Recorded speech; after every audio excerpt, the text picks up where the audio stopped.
So, what happened to the Silver Chair in the first place? Even though it's the fourth book published in C.S. Lewis's series, it actually falls sixth in chronological order. The story picks up with Eustace Scrubb, who fans met in the Voyage of the Dawn Treader, and a new character, Poulter.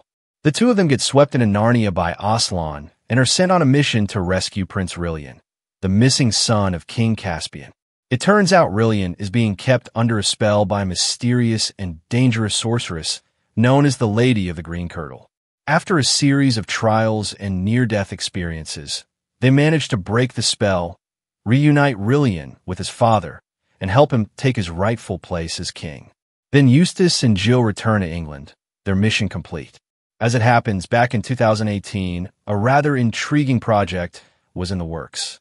Before he retired, director Joe Johnston, best known for Captain America, the First Avenger, intended to create the Chronicles of Narnia, the Silver Chair. Most people didn't know this at the time, but it looked like Narnia was getting another shot on the big screen. Fast forward a few years, and things shifted dramatically. Now, with Greta Gerwig, the visionary behind Barbie, attached to Netflix's upcoming Narnia reboot, the idea of returning to Narnia is getting fans excited all over again. Sounds like the perfect setup for a movie, right? But things didn't go quite as planned. The earlier Narnia films started strong, especially The Lion, The Witch, and The Wardrobe, but box office numbers dropped with each installment. That downward trend made studios nervous. Walden Media, which originally held the film rights, considered switching gears to adapt The Magician's Nephew as a kind of soft reboot or prequel. But when they lost the rights in 2011, that idea was shelved. He's just starting in this world. The Mark Gordon will have to learn the consequences of not listening to people's advice and telling her to stop pursuing this. With Joe Johnston announced, and when you let the emotions get the finally look like the Silver Chair, you can get yourself in trouble. But delays kept piling up, and eventually the project fizzled. The biggest issue? The original cast had aged out of their roles, and this film wasn't going to bring them back, including big names like Liam Neeson as the voice of Aslan. A full reboot with new actors was the only real option at that point. Then Netflix stepped in around 2018 and acquired the rights to the Narnia franchise. They announced big plans, movies and series, but so far, no new Narnia content has made it to the screen. Still, the news that Greta Gerwig is taking the helm is a major game changer.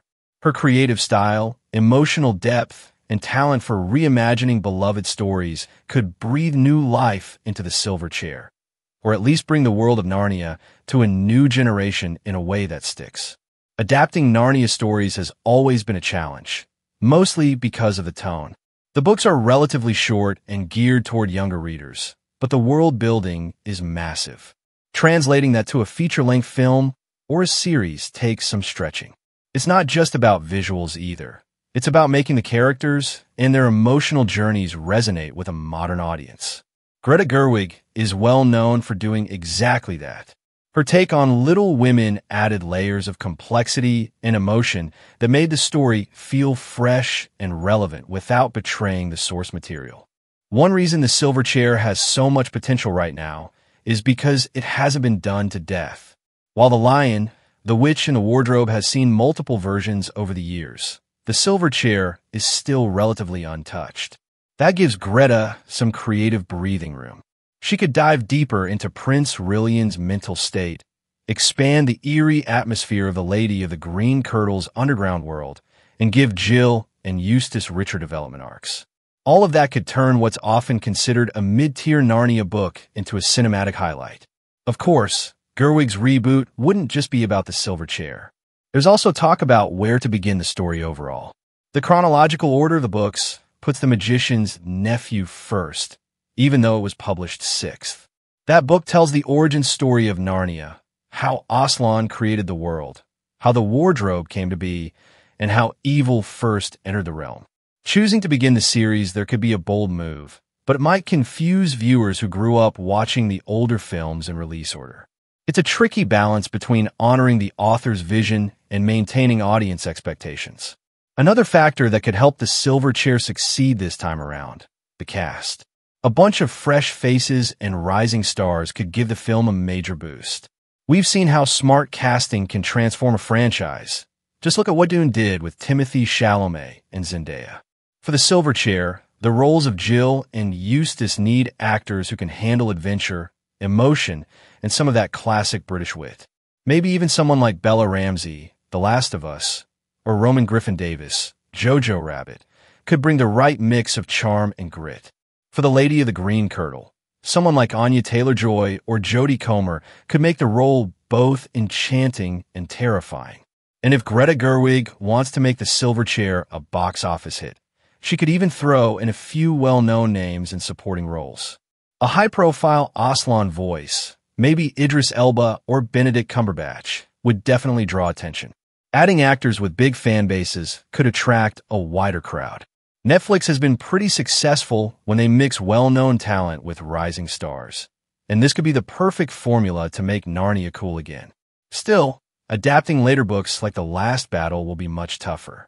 That story dives into some heavy and controversial territory, including the final fate of the Pevensey siblings. Susan's exclusion from Narnia's version of paradise, because she likes nylons and lipstick, has been heavily criticized as sexist.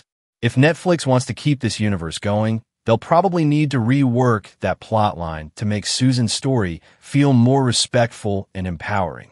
There's also the issue of cultural representation in Narnia. The portrayal of the Calormenes in The Last Battle has long been debated, with many critics pointing out the Orientalist and racially insensitive undertones. If Gerwig wants to take the franchise in a modern direction, she'll need to address those outdated elements head-on. It's not about erasing the past, but rather adapting it thoughtfully to reflect current values. While fans are excited for what's coming, it's clear the reboot has a lot riding on it. Even the original cast members have weighed in. William Moseley, who played Peter Pevensey, recently said he'd love to return to Narnia in some form. He stayed in touch with Georgie Henley and Anna Popplewell, and says the cast still feels like a family. Skander Keynes, who played Edmund, now works in politics but hasn't ruled out a return. That said, most of the original cast have moved on. Moseley, for example, is currently starring in Murder Company, a World War II thriller exploring untold war stories. He admitted he didn't know much about that part of history before, but the role helped him dive deep into the era. As for Gerwig's reboot, there's real hope it could be the fresh start Narnia needs. By casting exciting new talent, expanding the stories in thoughtful ways, and staying true to the emotional heart of C.S. Lewis's work, the Netflix series, and especially The Silver Chair, could finally give this beloved fantasy saga the cinematic legacy it deserves. And that's that for today's video. Thanks for watching, and we'll see you in the next one. Your suggestions for future videos are always welcome in the comments below.